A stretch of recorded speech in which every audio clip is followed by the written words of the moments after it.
La narcoguerrilla no aceptará la derrota. Abelardo de la Espriella corre inmenso peligro. Cuando comenzaron las tendencias de las encuestas mostraron una subida vertiginosa de Abelardo de la Espriella y una reacción saludable de los colombianos que despiertan frente a la amenaza comunista, comienzan las amenazas. Primero, Benedetti afirma que quien pretende enfrentar sus pretensiones, la muerte gana. Por otro lado, las primeras líneas nos llegan información de que están preparadas para un estallido social caso tal de que no gane Iván Cepeda.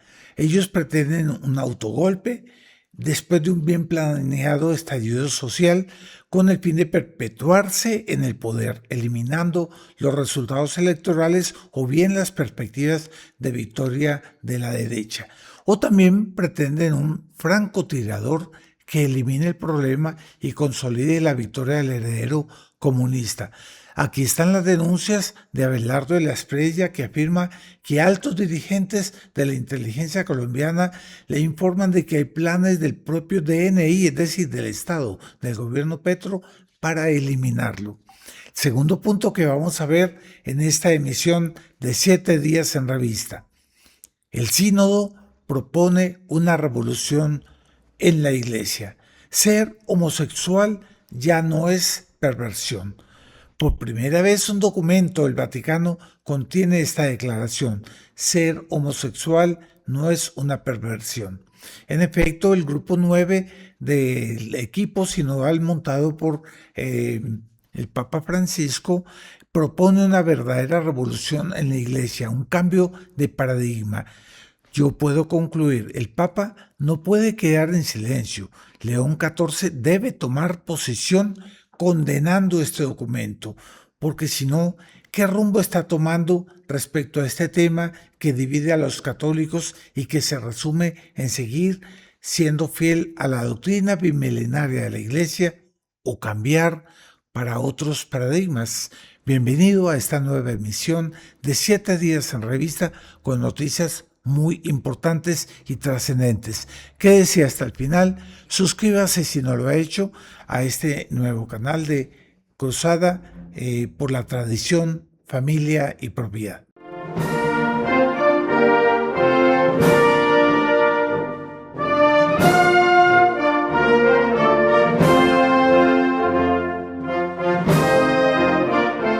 Un saludo cordial a todos los amigos del Centro Cultural Cruzada que están viendo esta nueva emisión de 7 días en revista del 11 de mayo. Ya se acercan las elecciones presidenciales en las que el país como nunca pone en juego todo su futuro, o se encadena en el comunismo, en la prisión, en la dictadura constitucional, o entonces opta por la libertad, la libre iniciativa y el retorno a las raíces católicas, al derecho natural.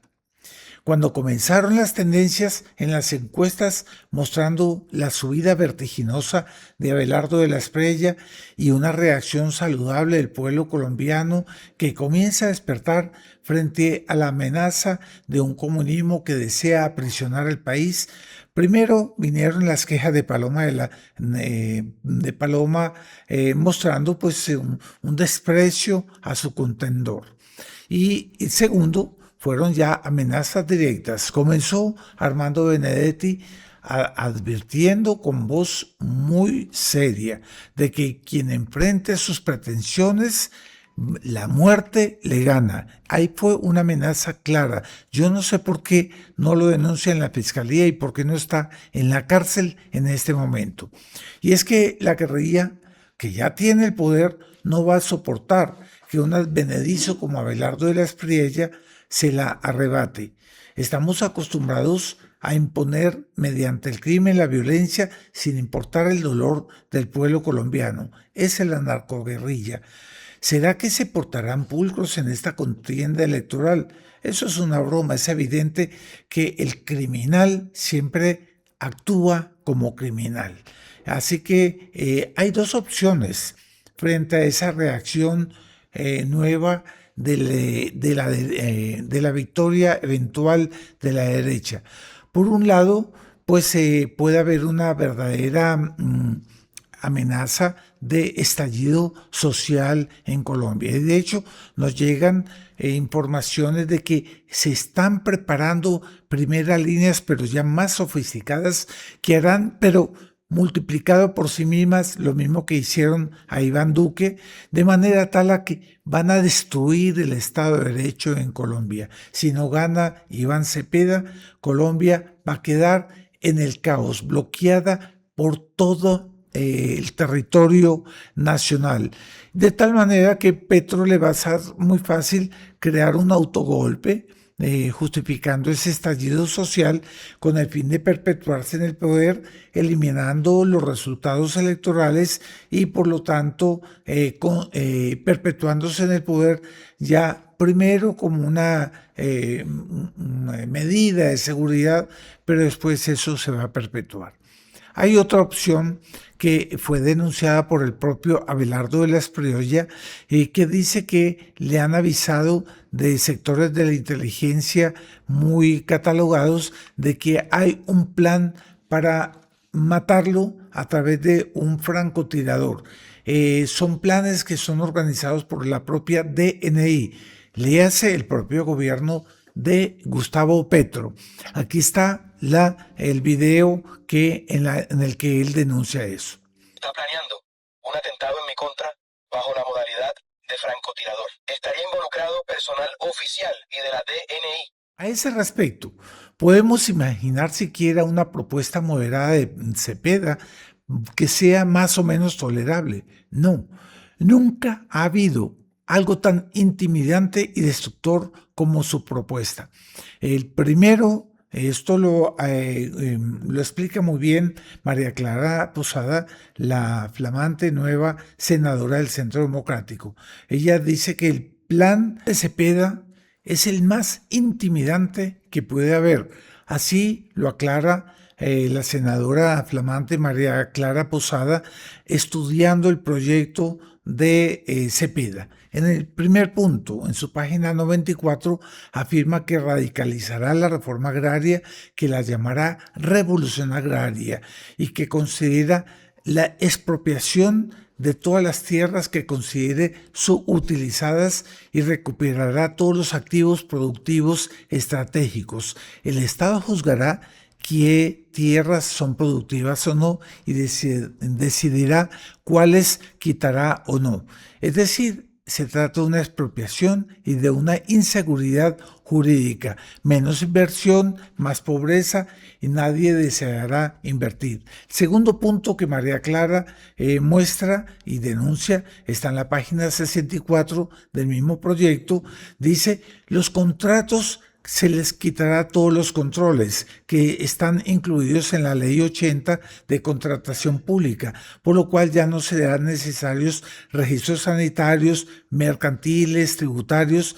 ¿Para qué? Para que las comunidades campesinas más simples o las juntas de acción comunal puedan tener acceso a ese tipo de contrataciones, de manera tal a que ellos puedan hacer miles de contratos simples y repartir en las bases campesinas todo el dinero en falsas inversiones. Ya lo quiso hacer Petro cuando él quiso hacer contratos directos con asociaciones comunales. La Corte Constitucional tumbó eso, pero en ese interín Petro realizó 80.736 contratos en las que apoyó todo ese tipo de comunidades, que es dinero votado a favor de las comunidades campesinas. Tercer punto que propone Cepeda es una asamblea popular constituyente y él la propone en la página 131. Se trata de una dictadura constitucional que tumbará todos los controles de manera tal a que sea el gobierno el que va a propiamente a pasar por encima del legislativo. En la página 142 dice claramente que si el Congreso no aprueba las reformas que él va a proponer, entonces va a haber un golpe de Estado legislativo que va a movilizar al pueblo, organizar verdaderas movilizaciones. Y en la página 65 habla de no crear riqueza. Ese es el cuarto punto. Va a redistribuir las riquezas que tenemos, pero no las va a aumentar, de tal manera que el patrimonio del país va a ser expropiado para ser distribuido. Por eso es que vemos que Cepeda es un verdadero peligro. Es peor que el comunismo de Cuba, peor que el comunismo de Venezuela. Segundo punto que vamos a ver en esta emisión de 7 días en revista. El sínodo de la Iglesia propone una revolución. Afirma, ser homosexual ya no es perversión.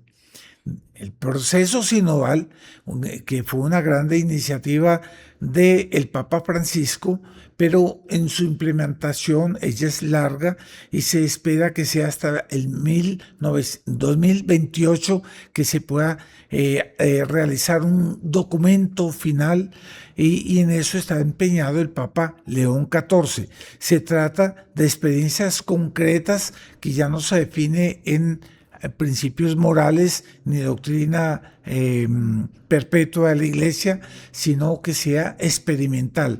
Ya no es la ley de Dios, sino la ley del hombre, la experiencia.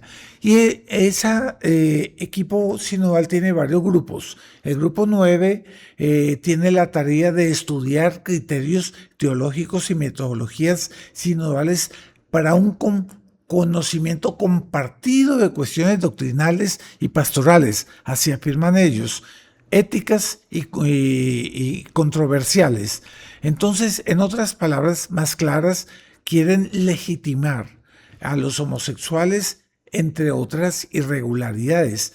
Y el informe final, que este grupo 9 es espantosamente de no creer, elogia al padre James Martin, promotor del homosexualismo en la Iglesia, y afirma un importante paso adelante de las relaciones entre la Iglesia y la comunidad LGTBIQ.